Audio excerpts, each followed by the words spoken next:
wanna piss off your parents, baby. Piss off your parents, that's alright with me. Hey guys, it's Shay. What's up? Hi, how you doing? Welcome to the first video in my paranormal series. This will probably be a 3 or 4 part series. I'm not sure. It may be more, depending on if I do anything creepy or whatever. If I find any weird haunted places. Anyways, I'm gonna take this spacer out of my lip because it is brushing against my teeth and it is very uncomfortable. Now you can see the little red mark of where my lip ring normally is. Anyway, so I'm just going to jump right into this. These are my paranormal experiences. I will tell you that I'm going to try and make the next part with my dad because he has some really good stories that he can tell, and he can probably tell you some of my grandma's stories that she's told him since she lives 10 million years away in Minnesota.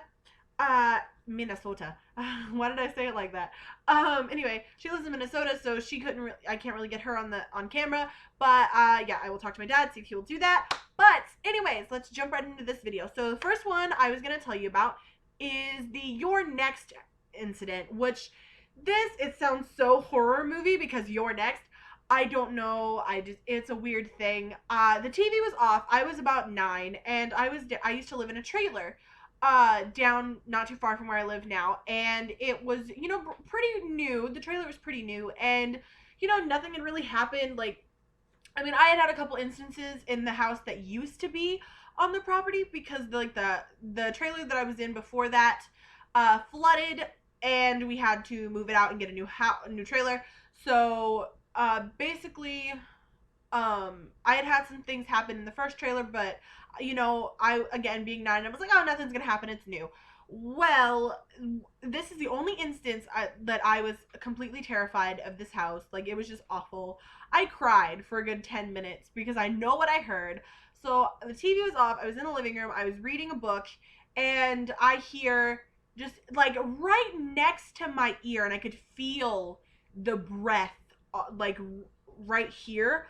And it was like, You're Next. And I just flipped my shit. And I started crying and I screamed and I ran to my dad's room and I was like, Dad. And of course he didn't believe me. Me being 9, he was like, oh, it was the TV. You watch too many scary movies. You need to stop. Okay, scary movies are not gonna make me feel it happened. I felt it. I heard it. It happened. The next one, oh, my phone locked. The next one is my TV turning on, which is in the house that I am in now. I no longer live in a trailer. This is just a single story house. And basically I was in my room, and little background about this house. This was my dad's friend Dennis's house, and Dennis didn't die in this house, but Dennis had cancer and he did pass away in the hospital.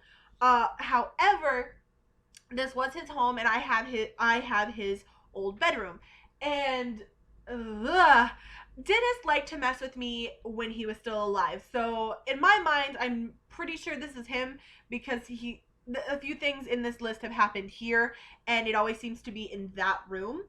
So basically, I again have his old room, and one night I was in my room and I was sitting down and I was doodling or something. It was not too long after we had moved in, and I casually just I was just sitting there and I was doodling. I don't remember exactly what I was doing. I was just drawing something.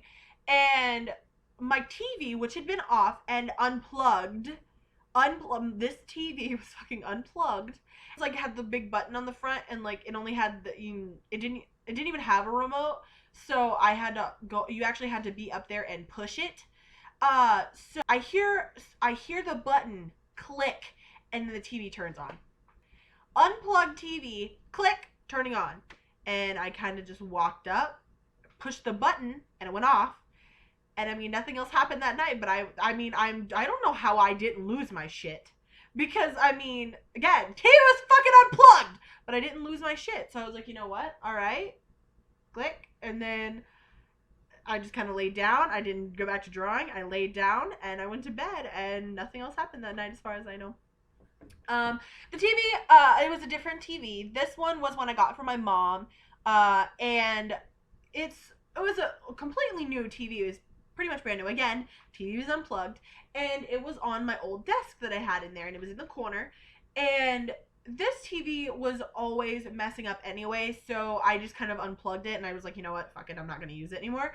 So I unplugged it, and then the night after I had unplugged it, um, the little red light on the front started flashing, and I was like, okay, why is that flashing? That shouldn't be flashing. So I plugged it in, and I turned it on, turned it off, and the red light went off, and then I unplugged it again, and I went back and I sat down, and then it comes on, and I'm like, oh, well, god damn it. So I plug it back in, turn it, I don't know why I plugged it back in, but just in my mind I needed to plug it in to turn it off. So I plugged it in, turned it off, unplugged it, and I turned it around. And then a couple days later, I had a sleepover with some of my friends, and they had left that morning, and I had turned the TV back around, and I had left it plugged in because we were watching something on YouTube through the Wii or something. I don't really remember, but we were just watching something on the TV, and the TV itself. This is after they left. I was alone in the house. I sat down, and the TV turns on, and the menu, this freaks me the fuck out still.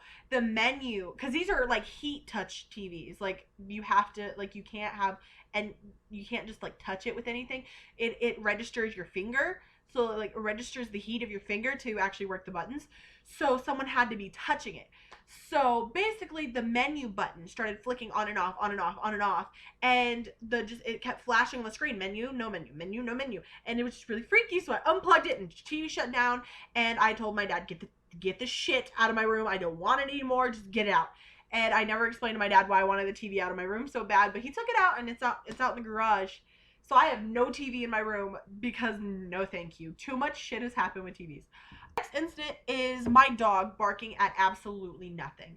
Okay, this happens all the time. Hold on, he's a tiny dog. He's a lap dog. So anyway, he will go and he will bark at the furnace when it's off, on. It does not matter. My dog will go and he will bark at the furnace or near the furnace, it's insane. It is literally insane how much he barks at this furnace. And then he'll go and he'll stand in the hallway over here. It's on this side, and obviously there's a wall here, but no, there's a hallway. As you come in the front door, there's a hallway that goes all the way down, and then there's the door to my bedroom and bathroom, and then there's the entrance to the kitchen. So he will go and he will stand in the entrance of the kitchen, and he will just bark at nothing. Like, there is nobody standing there, and he will just freak out, and then he'll just automatically stop after a little bit and roll on his tummy like he's getting scratched and like played with, and he'll bite at the air and just, it's weird shit. I mean, I thought my dog was crazy at first, but then I started noticing, the little playful acts that he would do, and he'd run around and like he was being chased, because Max, he's a pretty chill dog most of the time. A lot of people are around and he gets really excited, but when it's just me or just dad and I here or my uncle, he's really chill. So it was just really weird how he would just jump up and start running around, and it was weird. Weird shit. Let's see what else. Oh, okay. Okay, so me and two of my friends, Desiree and Brianna, we were sophomores in high school, and we were having a sleepover, and we decided, you know what, we're gonna fucking talk to a candle, and we're gonna have a seance. So oh my god, I regret it immensely. So we go, and we're sitting in my room, and we start, talking and trying to see if we can make contact. And all of a sudden, after about 20 minutes of just nothing, Brianna starts flipping the fuck out. And when I say flipping the fuck out, I don't mean like she's scared. I mean literally she starts like convulsing and shit. And like she starts like talking weird, and like it's just like weird gibberish, and it was just awkward. And again, like seizure type movements, like jerky movements. And she stood up, and we broke the whole thing. We're like, no. And we grabbed a fucking Bible, and we just read and started reading the Bible and stuff at her, and just the power of Christ compels you. Like, it was just, like, we didn't say that, but we were just kind of reading it was insane. And we flipped out. We blew out the candle. We were like, we're sorry, goodbye, we're done, we won't mess with you again. So we're like, no, never again. The last incident was when I was at the cemetery, and I know my friend Amanda subscribed to me. So hey, shout out to Amanda. She probably remembers this. I would hope so because we talk about it quite a bit. We were at a cemetery one day after school, and we were kind of just walking around. And now that I think about it, it could have easily been, you know, somebody yelling from across the cemetery at like their son or something. But at the time, we freaked out. Okay, so me, Amanda, and her two brothers, Andrew and Dylan, we piled in Dylan's truck, and we went to this cemetery, which is where my nephew and a couple other of my family members are buried at. And we went, and I was gonna go look at Quincy's grave, which is my nephew that passed away when he was a baby. And basically, we go, and I'm looking at the grave or whatever, and I stand up, and then Dylan, being an asshole, decides to step on a grave. And when he does, the loudest "Hi!" comes across, and Amanda and I bolt, and we just take off running. And so does Dylan. And Andrew, which is her youngest brother, just is walking, and he's like, "Thanks, guys." Just got poor Andrew. Like, if anything would have went seriously wrong, he would have died, because we would have just left him. But Amanda and I just took off running like, nope, bye, I'm done, I quit, it's over. All my social media links will be down in the description. Be sure to hit that like button. Hey, and while you're down there, why don't you hit that subscribe button? Become a new subscriber. If you're already a subscriber, I appreciate your face, and I will see you guys next week.